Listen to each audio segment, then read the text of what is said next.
परळी जाणे वाली गाडी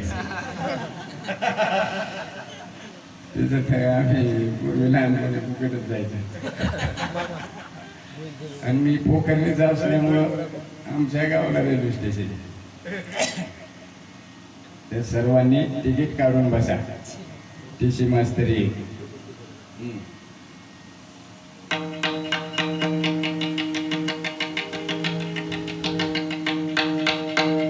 अगोदर घंटी होती रेल्वे स्टेशनवर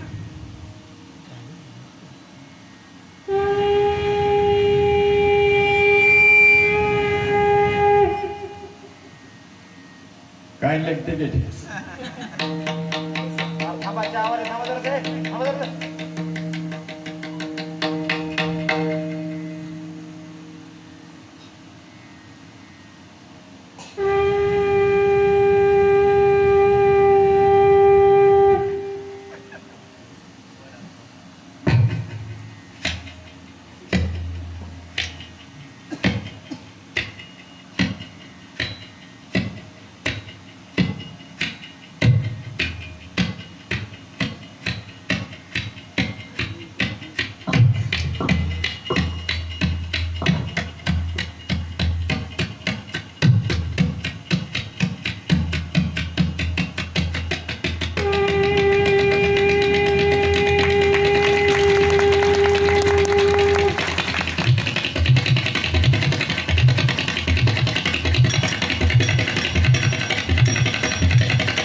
हे कुठले आले